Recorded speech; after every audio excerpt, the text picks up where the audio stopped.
Good morning बच्चों। Class 9th का ये मेरा पहला वीडियो है।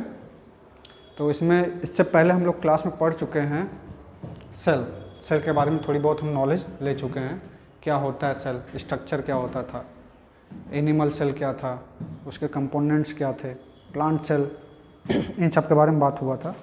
एक बार जल्दी से हम रिवाइज करा देते हैं। तो चैप्टर था सेल, द फंडामेंटल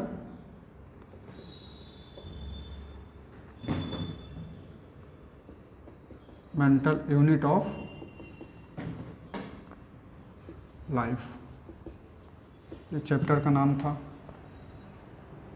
मतलब जो भी कुछ पढ़ना है हमें किसके बारे में पढ़ना है, सेल के बारे में, सब कुछ अबाउट सेल ये हमें पढ़ना है। सेल की डिस्कवरी हो गई थी, डिस्कवरी हमने पढ़ लिया था। सेल की डिस्कवरी सबसे पहले रॉबर्ट हुक ने किया था। वो भी जो सेल इन्होंने देखा था वो भी कैसा सेल था, डेड सेल था। डेड सेल में क्या देखा था इन्होंने, सेल वॉल देखा था, सेल वॉल। और जो भी सेल भी था वो भी कैसा सेल था, प्लांट सेल की एनिमल सेल। और जब सेल वॉल है तो ऑब्वियसली बात है क्या होगा, प्लांट सेल देखा था इन्होंने। उसके बाद और भी कुछ साइंटिस्ट के नाम आए थे। एंटनी वॉन लियोनहॉक के बारे में बात हुई थी कि इन्होंने सबसे पहले लिविंग सेल की डिस्कवरी की थी। फिर इसके बाद और भी साइंटिस्ट आए थे, सेल थ्योरी की बात हुई थी। स्लाइडन और सॉन ने सेल थ्योरी दिया था।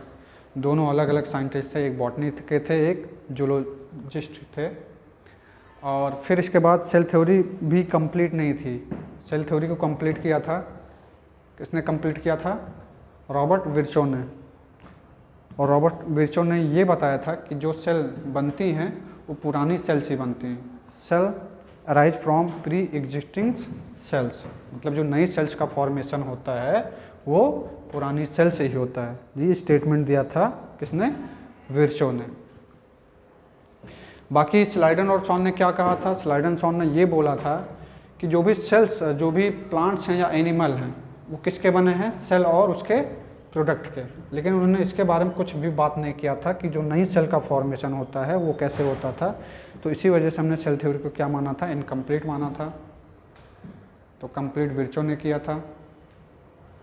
फिर आगे बात हुई थी सेल के स्ट्रक्चर के बारे में, सेल के स्ट्रक्चर के बारे में। तो सेल के स्ट्रक्चर के से पहले हम सेल के मेन पार्ट, अगर पार्ट की बात करें, पार्ट या फीचर्स की बात करें तो हमें 3 फीचर्स मिलते हैं सेल के अंदर। सबसे आउटर कवरिंग जो होती है, ये क्या होती है, बाहर के सबसे आउटर कवरिंग सेल मेम्ब्रेन या प्लाज्मा मेम्ब्रेन। उसके अंदर होता है हमारा साइटोप्लाज्म होता है, और सबसे अंदर होता है, सेंटर में क्या होता है, न्यूक्लियस होता है। ये भी बात हुई थी। तो द सेल, लिखना कुछ नहीं, बस समझते जाओ। बाकी हम नोट्स आपके ग्रुप में भेज देंगे, आप उसी से नोट कर लीजिएगा। The cell has 3 main features. कितने, 3 मेन फीचर्स। 3 मेन फीचर्स होते हैं। 3 मेन फीचर्स में अगर पहला बात करें तो क्या आएगा हमारा, सेल मेम्ब्रेन।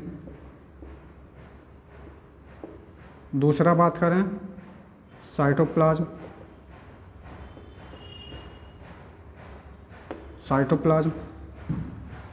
और तीसरा बात करें सबसे सेंटर में न्यूक्लियस। फिर हमें किसके बारे में पढ़ना, इन्हीं सब के बारे में पढ़ना, सेल मेम्ब्रेन। सेल मेम्ब्रेन क्या होता है, आउटर कवरिंग होता है, आउटर कवरिंग ऑफ सेल, जो क्या करता है, सेल के इनर इन्वायरमेंट को और आउटर इन्वायरमेंट को क्या करता है, डिवाइड करता है, मतलब बाउंड्री होता है सेल मेम्ब्रेन। अगर इसके कंपोनेंट्स की बात करें, सेल मेम्ब्रेन की कंपोनेंट्स की बात करें तो सेल मेम्ब्रेन किसका बना होता है, बताया हूँ, किसी को पता है क्या है,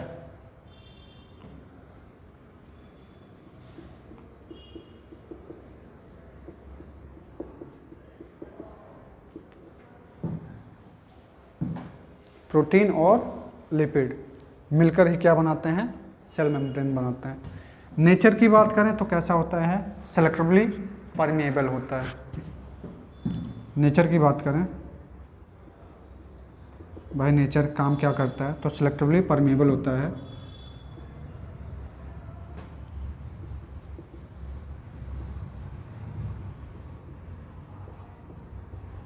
सेलेक्टिवली परमेएबल होता है, मतलब इसका मतलब ये है कि यही डिसाइड करेगा, यही फैसला करेगा कि कोई भी मटेरियल है बाहर से सेल में आना है कि नहीं आना है, या सेल से बाहर जाना है कि नहीं जाना है। कौन डिसाइड करेगा, ये डिसाइड करेगा, मतलब सेल मेम्ब्रेन। तो जब ये डिसाइड किया तो नेचर कैसा हुआ, सेलेक्टिवली परमेएबल मेम्ब्रेन। तो इसको हम क्या बोलते हैं, SPM बोल देते हैं शॉर्टकट में, SPM, सेलेक्टिवली परमेएबल मेम्ब्रेन। इससे पुरानी बातें हैं। फिर साइटोप्लाज्म की बात करें,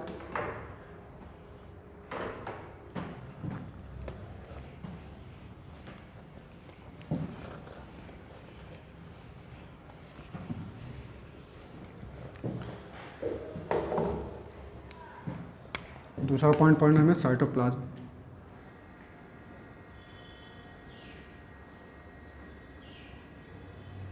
साइटोप्लाज्म क्या होता है, तो सेल मेम्ब्रेन के अंदर, सेल मेम्ब्रेन के अंदर और न्यूक्लियस के बाहर जो भी फ्लूइड होता है, जो भी फ्लूइड होता है, जो भी लिक्विड होता है, ठीक है, उसी को हम क्या बोलेंगे, साइटोप्लाज्म बोलते हैं। और इसी साइटोप्लाज्म में जो होता है, क्या होते हैं, ढेर सारे मेम्ब्रेन बाउंड, साइटोप्लाज्म के अंदर क्या होते हैं, membrane bound structure, membrane bound structure present होते हैं, जिसको हम कहते हैं सेल ऑर्गेनल्स। सेल ऑर्गेनल्स की बात कर रहे हैं तो सेल ऑर्गेनल्स में आप लोग पहले भी पढ़े होंगे, जैसे माइटोकॉन्ड्रिया हुआ आपका, राइबोसोम्स हुआ, एंडोप्लाज्मिक रेटिकुलम हुआ, गोल्गी एपरेटस हुआ, वैक्यूल हुआ। तो ये सब हमारे किस में आते हैं, सेल ऑर्गेनल्स में आते हैं। एंडोप्लाज्मिक रेटिकुलम भी हमारा क्या है, सेल ऑर्गेनल्स है। तो जो भी मेम्ब्रेन बाउंड स्ट्रक्चर कहाँ प्रेजेंट होंगे, कहाँ, फ्लूइड के अंदर, मतलब साइटोप्लाज्म के अंदर, उसको हम क्या कहेंगे, क्या कहेंगे, सेल ऑर्गेनल्स। लेकिन कुछ ऐसे भी स्ट्रक्चर हमें मिले कहाँ, फ्लूइड के अंदर, जो क्या नहीं होते हैं, मेम्ब्रेन बाउंड स्ट्रक्चर नहीं होते हैं। एक्सेप्शन में कुछ होंगे जो, जिनके चारों ओर क्या नहीं पाया जाएगा, मेम्ब्रेन बाउंड स्ट्रक्चर नहीं, मतलब उनकी आउटर कवरिंग नहीं होती है। तो इसमें बात कर लेते हैं साइटोप्लाज्म। साइटोप्लाज्म की बात कर रहे हैं, फिगर बना रहे हैं, उसे समझा रहे हैं। क्या है, सबसे आउटर कवरिंग, तो क्या हो जाएगा, सेल मेम्ब्रेन या प्लाज्मा मेम्ब्रेन। सबसे अंदर क्या हो जाएगा, न्यूक्लियस हो जाएगा, सबसे अंदर न्यूक्लियस, ये हमारा न्यूक्लियस हो जाएगा, न्यूक्लियस हो जाएगा। अच्छा, न्यूक्लियस के अंदर तुम्हें कुछ fibre like, thread like structure दिखते हैं, जिसको हम बोलते हैं थ्रेड लाइक स्ट्रक्चर, जिसको हम बोलते हैं क्रोमैटिन, क्रोमैटिन बोलते हैं। बाद में बताएंगे क्या होता है, बहुत ज़्यादा इन्वॉल्वमेंट होता है, सेल का सबसे मोस्ट इम्पॉर्टेंट स्ट्रक्चर होता है क्रोमैटिन। अब इसी न्यूक्लियस और सेल मेम्ब्रेन के अंदर जो भी फ्लूइड होगा, जो भी फ्लूइड होगा, उसी को हमने क्या बोल दिया है, क्या बोला है,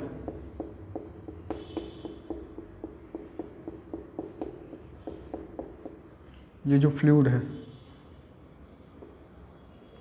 इसी को हमने क्या बोल दिया है, साइटोप्लाज्म, साइटोप्लाज्म।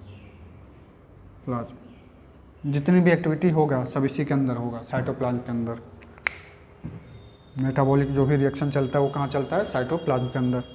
और इसी के अंदर होंगे, साइटोप्लाज्म के अंदर क्या होंगे, क्या होंगे, इसी साइटोप्लाज्म के अंदर क्या होंगे, membrane bound structure, membrane bound structure होते हैं, जिनका क्या होता है, स्पेसिफिक फंक्शन होता है। जिनका स्पेसिफिक फंक्शन होता है। और ऐसे मेम्ब्रेन बाउंड स्ट्रक्चर को हम क्या बोलते हैं? सेल ऑर्गेनेल्स, सेल ऑर्गेनेल्स बोलते हैं।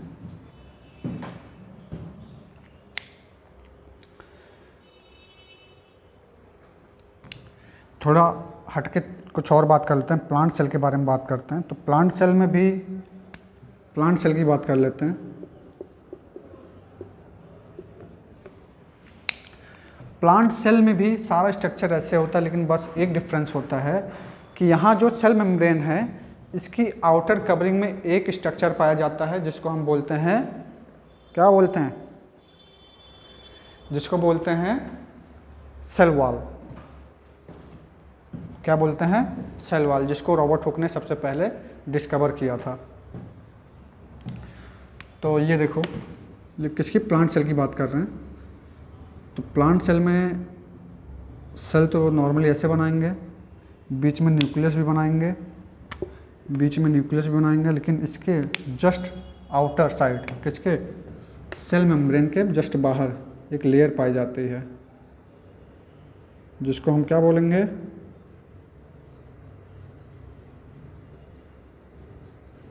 ये, जिसको क्या बोलेंगे? सेलुलोज, अरे सेल वॉल, सेल वॉल।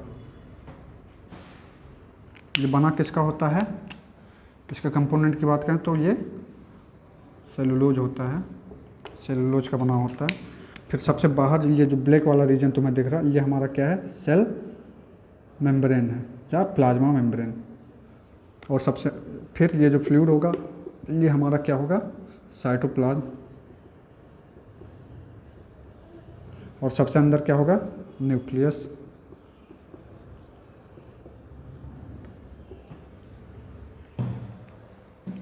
तो नोट करने वाली एक बात यहाँ ये है, नोट करने वाली बात, और क्वेश्चन भी आपको मिलेगा, मिटा रहा हूँ, कुछ नोट नहीं करना है, बस समझते जाओ, देखते जाओ, जो भी रखना है सब दिमाग में रखना है। अगर हम एनिमल सेल की बात करें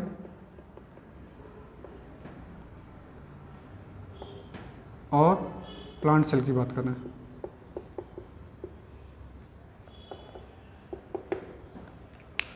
कहाँ से देखेंगे? Outer to inner. कहाँ से बात करेंगे? Outer to inner. मतलब दोनों सेल रखे हुए हैं, आपको कहाँ से चलना है? बाहर से अंदर की तरफ जाना है। तो अंदर की तरफ जब जाएंगे तो हमें कौन कौन सा रीजन मिलेगा, हम वो यहाँ नोट करते हैं।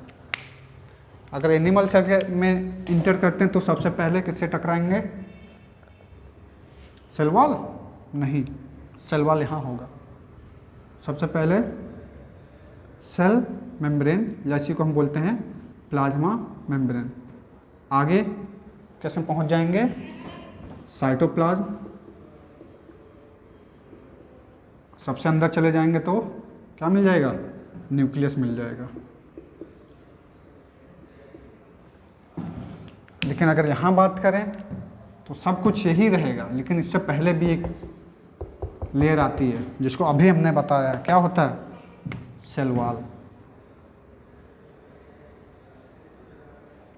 अब बाकी सब वही ध्यान रखना, आउटर टू इनर। अगर इनर टू आउटर पूछेगा तो जिसका जस्ट अपोजिट होगा न्यूक्लियस, साइटोप्लाज्म, फिर सेल मेम्ब्रेन या प्लाज्मा मेम्ब्रेन। उसके बाद फिर सेल वॉल, प्लांट सेल की बात कर रहे हैं।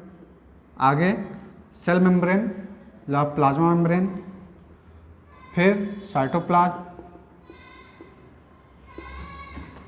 फिर न्यूक्लियस।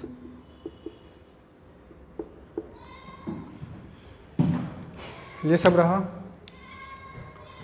दोनों में हमने देख लिया, डिफरेंस भी थोड़ा बहुत हमें पता चल गया। अगर डिफरेंस, एक डिफरेंस तो मैं अभी पता चल गया कि भाई एनिमल और प्लांट सेल में क्या मेन डिफरेंस होता है। प्लांट सेल में हमारा सेल वॉल एब्सेंट होता है, जबकि प्लांट सेल में, गलत बोल दिया हूँ, प्लांट सेल में क्या होता है? सेल वॉल प्रेजेंट होता है, जबकि एनिमल सेल में क्या होता है? एब्सेंट होता है। ये एक डिफरेंस ये आ जाता है। यहाँ जो सेल वॉल होगा ये किसका बना होगा? सेलुलोज का। सेल मेम्ब्रेन, अच्छा सेल मेम्ब्रेन की बात करें, यहाँ किसका बना है? तो कोई भी सेल मेम्ब्रेन हो, किसी भी ऑर्गेनल्स का हो या किसी भी का सेल मेम्ब्रेन हो, हमेशा किसका होगा, ऑलवेज ऑलवेज उसमें पाया जाएगा प्रोटीन और प्लस लिपिड, ये दो पाए ही पाए जाएंगे। कहीं भी का भी मेम्ब्रेन पूछ लिया जाए, चाहे प्लांट सेल का मेम्ब्रेन पूछा जाए या एनिमल सेल का मेम्ब्रेन पूछा जाए, तो हमारा होगा क्या होगा, यही प्रोटीन और लिपिड। समझ गए होगे, ये सब बता चुका हूँ पहले भी, आगे नहीं बढ़ रहे हैं।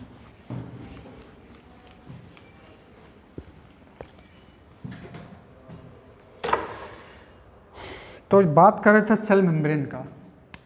सेल मेम्ब्रेन का नेचर अभी बताया हूँ। जो सेल मेम्ब्रेन होता है वो होता है एसपीएम, सेलेक्टिवली परमेबल मेम्ब्रेन होता है। इसी के अंदर जो होता है मटेरियल्स का क्या होता है, मटेरियल्स का क्या होता है, मूवमेंट होता है, मूवमेंट होता है। और मटेरियल्स का मूवमेंट दो प्रोसेस से होता है। जो भी मटेरियल्स का मूवमेंट होगा वो दो प्रोसेस से होगा, एक होगा डिफ्यूजन, दूसरा होगा ऑस्मोसिस। डिफ्यूजन और ऑस्मोसिस बता चुका हूँ। डिफ्यूजन में क्या होता है, कोई भी सबस्टेंस, कोई भी मटेरियल्स हो, हायर कंसंट्रेशन से कहाँ चलेगा, लोअर कंसंट्रेशन की तरफ।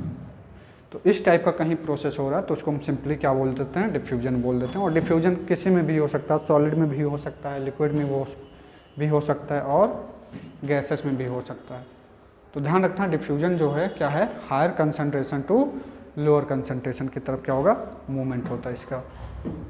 ऑस्मोसिस की बात करें तो ऑस्मोसिस में हमें कुछ बातें ध्यान रखना होता है। इसमें जो भी मूवमेंट होता है, पहला पॉइंट ये ध्यान रखना कि हमेशा वाटर की बात करेंगे, H2O।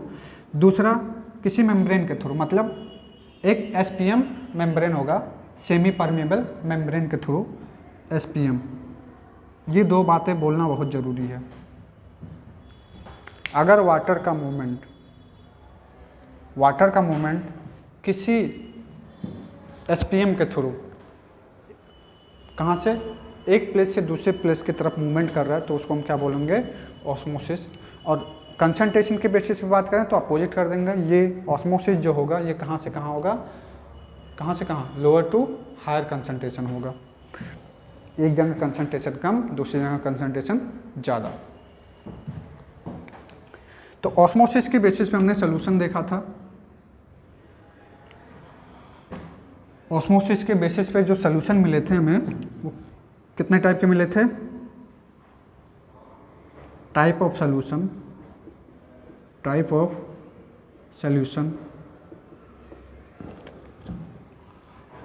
on the basis of type of solution on the basis of osmosis।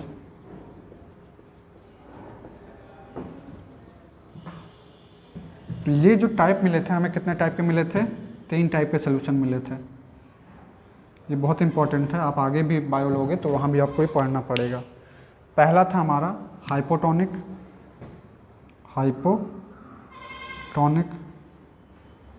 दूसरा था आइसोटोनिक और तीसरा था हमारा क्या, मुझे नहीं याद है क्या था, हाइपो, आइसो और तीसरा हाइपर। ये 3 था। और तीनों में जो भी मूवमेंट होगा वो किसका होगा, वाटर का मूवमेंट होता है। अभी पहले ही बताया हूँ, वाटर का मूवमेंट होगा। तो इसको समझ लो, डेफिनेशन अपना लर्न कर लेना, समझ जाओगे तो डेफिनेशन अपने मन से भी लिख सकते हो। मान लो ये कोई बीकर है और उसमें एक कोई सलूशन रखा हुआ है और इस सलूशन में हमने क्या कर दिया, एक सेल रख दिया है, सेल रख दिया। और सेल रखा तो इसका ये न्यूक्लियस बना देते हैं, ये न्यूक्लियस हो गया। तो सेल जब रखा तो देखा कि वाटर का मूवमेंट क्या हो रहा है, अंदर की तरफ हो रहा है। वाटर का मूवमेंट कहाँ हो रहा है, अंदर की तरफ हो रहा है। सारे के सारे वाटर कहाँ भाग गए, अंदर के। मतलब जितना वाटर बाहर जा रहा है उससे ज़्यादा वाटर क्या हो रहा है, अंदर आ रहा है। H2O, H2O, सारा वाटर कहाँ भाग गया, अंदर आया। तो अंदर वाटर अंदर जा रहा है, तो इससे ये पता चल रहा है कि जो मीडियम है, मीडियम मतलब जो बीकर में जो सोल्यूशन रखा है इसमें वाटर का कंसंट्रेशन क्या है, बहुत ज़्यादा है। नंबर ऑफ़ वाटर मॉलिक्यूल्स क्या हैं, ज़्यादा है। किसके कंपेयर में, सेल के कंपेयर में। सेल में वाटर क्या है, कम है, सेल में कंसंट्रेशन वाटर है कम है।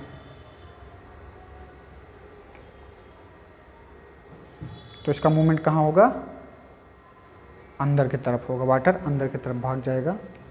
वाटर की बात कर रहा हूँ, ध्यान रखना। अगर नंबर ऑफ पार्टिकल्स की बात करें तो नंबर ऑफ पार्टिकल्स कहाँ ज़्यादा होंगे, सेल के अंदर, यहाँ कम होगा।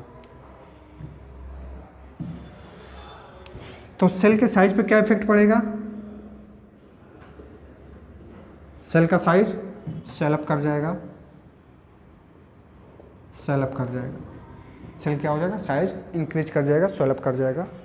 तो इस टाइप के सोल्यूशन को हम कहेंगे। अगर ऐसे भी देखा जा सकता है, अगर किसी मीडियम में कोई सेल रखा जा रहा है, ध्यान देना, किसी मीडियम में कोई सेल रखा जा रहा है, उसका साइज क्या हुआ, सेल अप कर गया, तो जो मीडियम का सोल्यूशन होगा वो कैसा सोल्यूशन होगा, हाइपोटोनिक होगा। अब बात रही आइसोटोनिक की। आइसोटोनिक यही बात कर देते हैं। आइसोटोनिक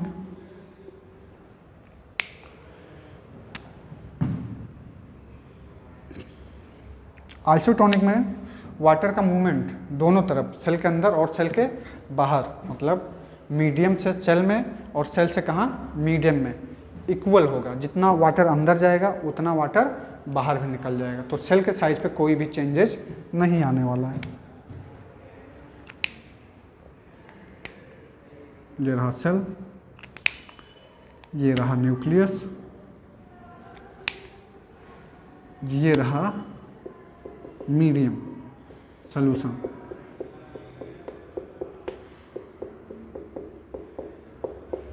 दोनों का कंसंट्रेशन सेम होगा, यहाँ भी सेम कंसंट्रेशन, यहाँ भी सेम कंसंट्रेशन।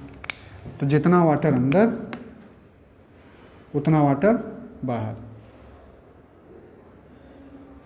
जितना वाटर अंदर उतना ही वाटर बाहर, जितना वाटर अंदर उतना वाटर बाहर। तो इस टाइप से सेल के साइज पे कोई भी चेंजेस नहीं आएगा। मान लो 10 H2O कहाँ गए, सेल के अंदर गए, और तो 10 H2O ही क्या होंगे, बाहर भी जाएंगे सेल के। तो इस टाइप से सेल के साइज पे कोई भी चेंजेस नहीं आएगा, और इस टाइप के सोल्यूशन को हम बोलेंगे आइसोटोनिक सोल्यूशन। ध्यान रखना, आइसोटोनिक में क्या होगा, सेल के साइज पे कोई भी चेंजेस नहीं पड़ने वाला, जितना वाटर अंदर उतना ही वाटर बाहर।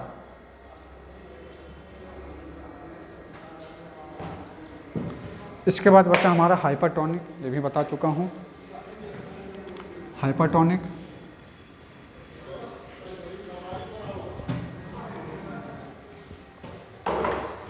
हाइपरटोनिक जस्ट अपोजिट होगा किसका, हाइपोटोनिक का। देखो दिख रहा होगा सबको, बीकर रहा, ले रहा सॉल्यूशन,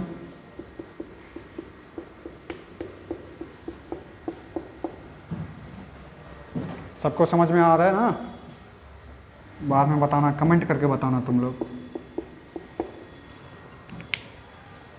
ये हमने सेल बना दिया, कुछ करना नहीं, तुम्हें भी ऐसे ही एग्जाम में करना होगा। सेल बना दिया, ये न्यूक्लियस बना दिया। क्या कर रहे हैं, हाइपरटोनिक कर रहे हैं, हाइपरटोनिक कर रहे हैं, हाइपरटोनिक कर रहे हैं। तो वाटर का मूवमेंट किधर होगा, सॉल्यूशन की तरफ होगा, मीडियम में निकाल देंगे, और सेल का साइज क्या होगा, क्या होगा, श्रिंक कर जाएगा, छोटा हो जाएगा।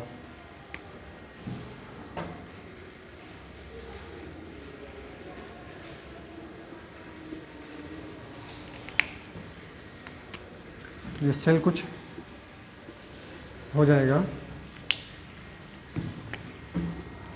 कुछ इस टाइप से हो जाएगा।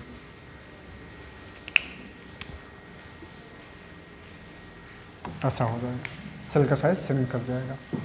तो 3 टाइप के क्वेश्चन बनते हैं, हाइपोटोनिक, आइसोटोनिक और हाइपरटोनिक। इम्पॉर्टेंट है, आगे भी काम आएगा, तो ध्यान रखना इस चीज़ का।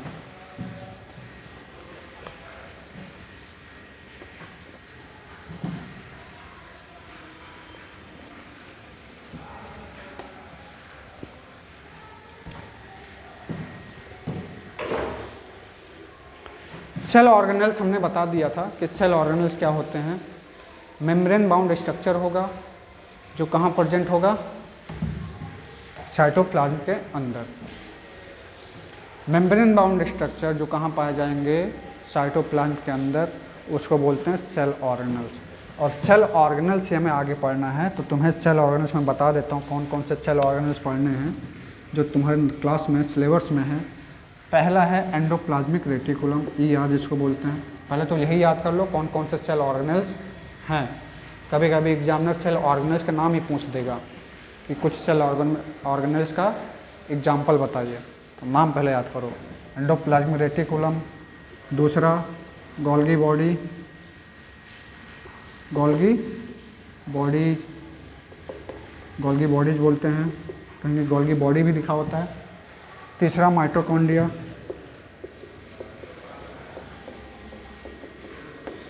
Endoplasmic reticulum, Golgi body, mitochondria. उसके बाद प्लास्टिड,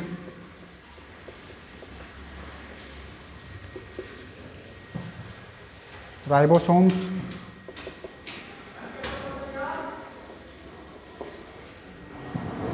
और प्लास्टिड हो गया। फिर तुम्हारा एक वैक्यूल्स आएगा,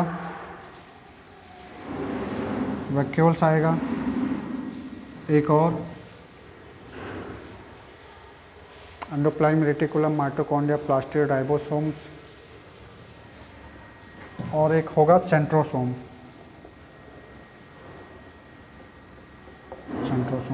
ये मेनली इतना पढ़ना है। पहला क्या है, एंडोप्लाज्मिक रेटिकुलम, दूसरा क्या है, गोल्गी बॉडीज, तीसरा mitochondria, plastid, ribosomes, vacuoles, centrosomes.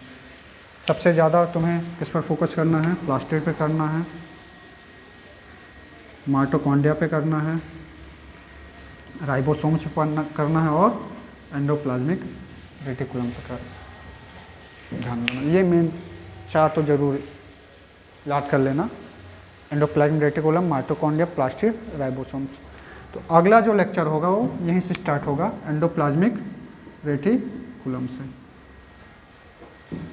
इसके आगे फिर कंटिन्यू करेंगे।